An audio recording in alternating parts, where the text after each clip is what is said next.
carotid neurovascular bundles. Cervical part supplied by inferior thyroid artery and innervated by nervus laryngeus rectus.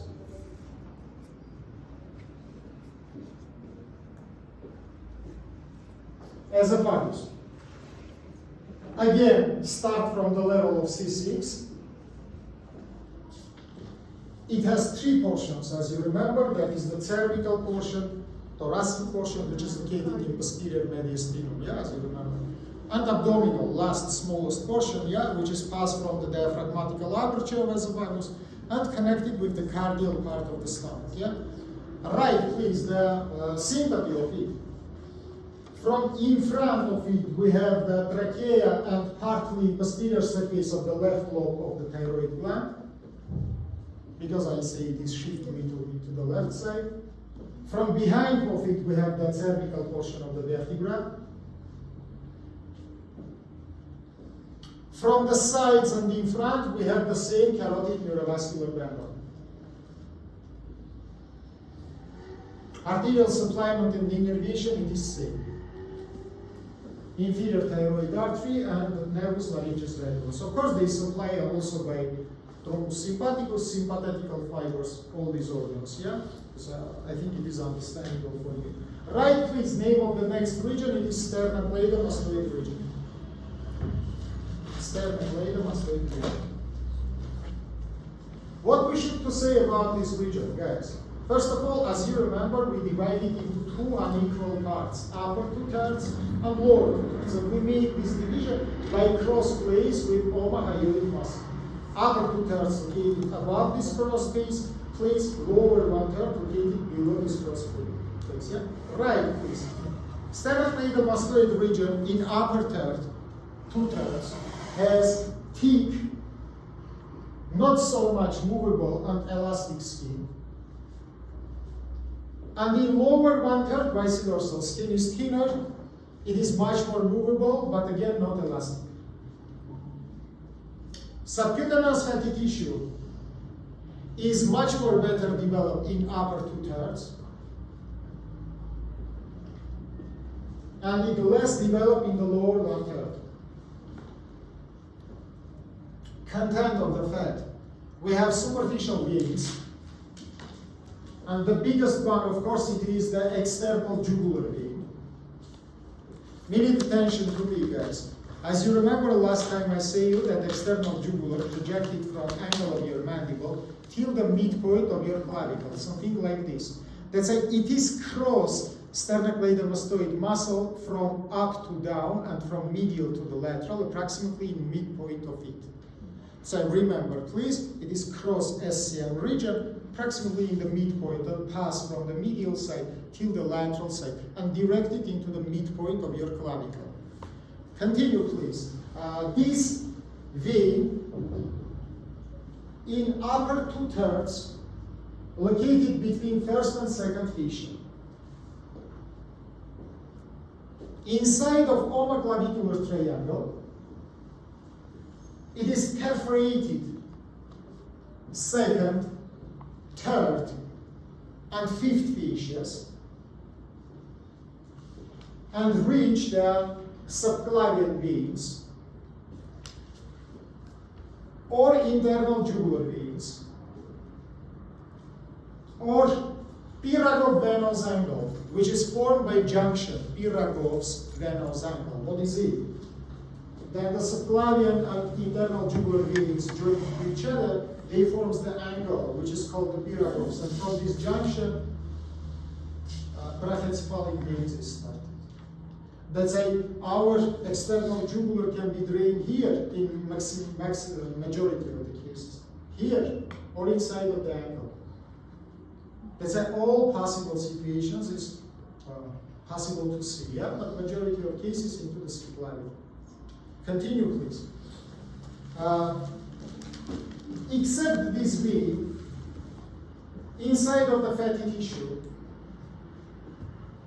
we have the anterior jugular, which is passed by anterior margin of SCM. That's why it is belong and to omotracheal triangle and in the same time to SCM region, because it is bordering structure, yeah, between these two regions of the neck, yeah, strongly by anterior margin of the SCM region. Continue, please. Also, we have superficial nerves here.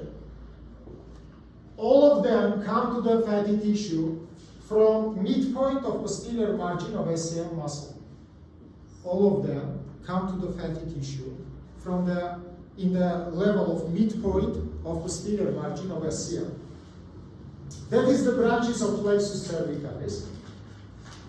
And we mentioned before, yeah, 4 branches. As you know, it is occipitalis minor, auricularis magnus, transversus colli, and supraclavicular nerves, which is divided into medial, middle, and the lateral. Yeah, they direct it to the different places, but they, we can say, enter into the fatty tissue is same. It is approximately in the level of midpoint of posterior margin of sternocleidomastoid region. So remember, please, all these nerves partly will be inside of SCM region.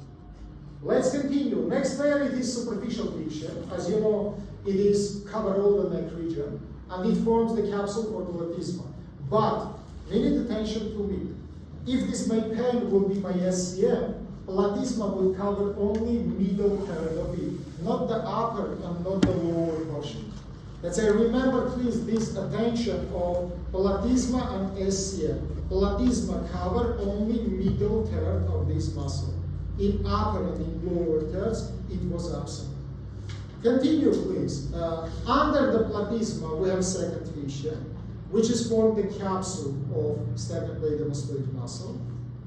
In the same time, as you remember, it is interfacial space. Yeah, it is interfacial space, which contain not only muscle, not only fat with the lymphatics, but also arteriovenous sternocleidomastoid, which is from external carotid, as you remember. And it contains nervus accessorius, the 11th cranial nerve. I want to remind you that it leaves cranial cavity again by jugular aperture. And then it is descending to your neck, and it is worked here as absolutely motor structure. Somatic motor nerve, which is innervating to your voluntary muscles, SCM and trapezius.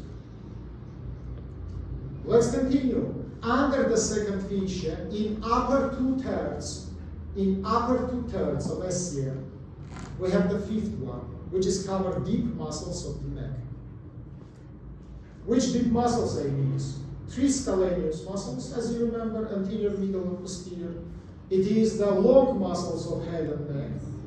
It is the splenius muscles of the neck and head regions. And this is the levator scapula. All these muscles encapsulated by 5th fascia. In the lower 1/3 of SCM, situation is another. Under the second fascia, we have first of all third. And between second and third, we have spatium interaponeuroticum retrosternocleidomastoidea. Behind the lower third of SCM, we have interaponeurotical space between second and between third fascia. Under the third fascia, we have parietal layer of fourth fascia, which is formed the carotid neurovascular bundle. Look how your carotid neurovascular bundle is directed. In upper 2/3, it is inside of carotid triangle. In lower 1/3, it is behind of the SCM. So remember about it. That is very important. Let's continue. Now we come to last layer. It is again 5th fascia. Under the parietal layer of the 4th one, we have 5th. And what is the importance of 5th fascia in inferior portion of SCM? Write and remember, please, here it is involved in formation of subclavian neurovascular bundle sheet. That's it. It is covered subclavian neurovascular bundle. In the brackets, write, please, the elements of this neurovascular bundle from in front to behind. This is subclavian vein, subclavian artery, and little bit up and behind of artery, plexus brachialis. So remember, please, 3 elements of subclavian neurovascular bundle: vein, artery, plexus brachialis. Let's continue. That's all about SCM region. Now write, please, next topic. It is the lateral triangular domain.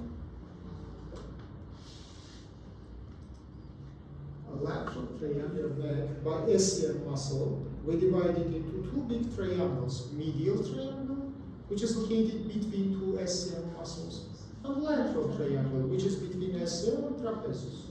In each turn, this lateral triangle, which is much more better visible in this picture, by inferior value of omohyoid, split it into two portions, upper one, which we call omotrapezoid, and lower one, which we call omoclavicular. Now we must, I think the borders is understandable, yeah, for you. This is omotrapezoid from in front, posterior margin SCM, from behind, trapezius anterior, from below, inferior value of omohyoid. This is omoclavicular, above, inferior value of omohyoid, below clavicle, in front, posterior margin of SCM muscle. Now let's think about layers. Layers inside of this triangle will be different from each other, guys, and these differences I will mention. First of all, skin is absolutely same. It is movable, not elastic. The more higher you will go, the less movable it will be, vice versa. More low you go, the more movable. Fatty tissue, same. The more high you will go, the more better it will be developed. The more low you will go, the less better it will be developed. Much more, you can check it by depressions. For example, supraclavicular fossa show that fatty tissue in these regions is not so good developed. That's why we have the depressions, not protrusions. Fat, then it would develop, it gives the protrusion. Then it fat develop, it gives the depression. For example, why your umbilicus is depressed? Because we don't have fat in your umbilicus. Then you lose your umbilical cord. Scar is formed here. It means skin and aponeurosis of the white line fused to each other. And fatty tissue is loose. That's why we have depression. Let's continue. In subcutaneous fatty tissue, of course, we have the superficial structures. Which superficial structures we have here? Mainly, again, in inferior triangle, it will be our external jugular vein. As I said before, external jugular vein finally reach omoclavicular triangle. Here, perforated second, third, and fifth fissure. And 2 minutes before I draw for you, it is drained or inside of the subclavian vein, or inside of the internal jugular, or in the angle, which is formed between these two veins. Second, now, superficial nerves. Supraclavicular nerves, which is descending to downwards, medial, middle, and lateral. Of course, they will be inside of the fatty tissue of these triangles and will innervate the region. By the way, supraclavicular nerves reach the level of the third rib, and partly even they involve in the innervation, sensory innervation of the breast. Because as you know, breast is starting from the level of the third rib. Next layer for both these triangles, it is the first fissure. It is cover all the neck, there's all these triangles, and it forms again platysma. What can I say about platysma, guys? Omoclavicular triangle completely covered by the platysma. But omotrapezoid, no, upper portions doesn't have the platysmal cover. Second fascia cover all these triangles. Under the second fascia in upper triangle, we have the fifth one, which is for capsules for deep muscles. And between second and fifth, we have the nervus accessoris, which is from your SCM, has up to your trapezius, to innervate it. In the lower triangle situation, under the second, you have third one. Between second and third, we have supraclavicular interaponeurotic space. That's why 3 spaces we see consequently: suprasternal, retrosternocleidomastoid, and supraclavicular. Inside of it, as you remember, we have anterior jugular veins, yeah, which is come to this region and drain into the external jugular one. Finally, anterior jugular veins drain into external jugular vein and finish. Under the third fissure, again we have the fifth one, which is formed as the same subclavian neurovascular bundle. Where is located the elements of subclavian neurovascular bundle? Vein is located in spatium antescalenium. Spatium antescalenium located between your clavicle first ring, and behind it is anterior scalenus muscle. So from in front, bones, from behind anterior scalenus muscle. Subclavian artery located in 3 places. From medial to lateral, it is scalenovertebral triangle, it is interscaleneous space, and it is lateral triangle of the neck. Meaning attention into this picture. What is the scalenovertebral triangle? This triangular shaped space, which you see in the picture, we call scaleno-vertebral triangle, or deep triangle of the neck. How it forms? From the medial side, you can see it is formed by the vertebra and the long muscles, which is located along the vertebra. From the lateral side, you can see anterior scalenus muscle. From downwards, you can see uppermost portion of your pleura, which we call cupula of the pleura, with the apex of the lung. Apex of your lung normally projected approximately 2 to 2.5 centimeters above your clavicle. Cupula of pleura located more upper, approximately 3 centimeters above it. What does it mean? It means your main respiratory organ, lung, located not only in your thoracic cavity, but it is located approximately 1.5 centimeters above your clavicle. That's a traumas of the inferior portion of your neck region can simply damage the lungs with formation of pneumothorax. Person can be simply die if it will be valvular, for example, pneumothorax. So more of this, then you make auscultation, for example. Don't forget to listen supraclavicular fossas, because here we have apex of the lung. And apical pneumonias mainly originated here for the children. Let's continue. Inside of this triangle, we have several important structures like ductus thoracicus in left side, ganglion stellatum, brachiocephalic veins, but our most important structure, it is the first portion of your subclavian artery. In right side, it is the branch of brachiocephalic. In left side, it is exactly from aortal artery. Which branches it is? 3 branches. Ascending branch, as you can see in the picture, it is arteria vertebralis. It is passed through the vertebral apertures of transverse processes of the cervical vertebrae, and by foramen occipital enter inside of cranial cavity. Inside of cranial cavity, right and left vertebral arteries fuse to each other, and they form the basilar artery, which is involved in formation of bellies and trunk, together with internal carotid arteries. Descending branch, which you see here, we call internal thoracic artery, or arteria mammillaria in the old classifications. Arteria thoracica interna is important. It gives all anterior intercostal arteries except the first one, which is from subclavian. It is intercostalis suprema. Also, it gives the diaphragmatical branches, pericardial branches, and finally it is finished by arteria epigastrica superior, which is supply your anterior belly. Last branch of first portion, we call truncus cervicalis. Truncus cervicalis gives several branches. Most important branches is true. It is inferior thyroid artery, which I mentioned before, which is supply not only thyroid, but which is supply also the neighboring structures. And second one, it is suprascapular artery, which is come to the region of the back, to the scapula, and form anastomose with arteria subscapularis, which is branch of arteria axillaris. 2 other arteries also we described, cervicalis superficialis and cervicalis ascendens. Some literature even say that arteria transversa cervicalis also originated. That's a 50-50. It can be from third portion or it can be from truncus cervicalis. Both situations is fine. Anyhow, you remember classical way, yeah? 3 branches. Upper vertebralis, lower thoracica interna, truncus cervicalis, which gives classically 4 branches. Suprascapularis, thyroideus inferior, ascending cervicalis, superficial cervicalis. Portion number 2. Portion number 2 of subclavian artery, you can see located between 2 scalenus muscles. It is anterior and middle. Space we call spatium interscalenium. That's a if first portion located in scaleno-vertebral triangle, second in spatium interscalenium. It gives only 1 branch, which we call truncus costocervicalis. Descending branch, it is divided into 2 branches, deep cervical artery and arteria intercostalis suprema, which is supply first, second intercostal spaces. Cervicalis profunda, name is sure, goes to the deep muscles and involved in the supplyment of the deep muscles of the neck. Finally, last third portion, which is located outside of the scalenus, inside of the lateral triangle, it gives usually, classically, 1 branch. It is arteria transversa cervicalis. That's all, guys. I do my best. I explain up to which time, up to 3 o'clock, yeah? 3:30. Very well. So you will have 30 minutes now to revise, to ask me questions, because whole topographical anatomy of the neck I explained.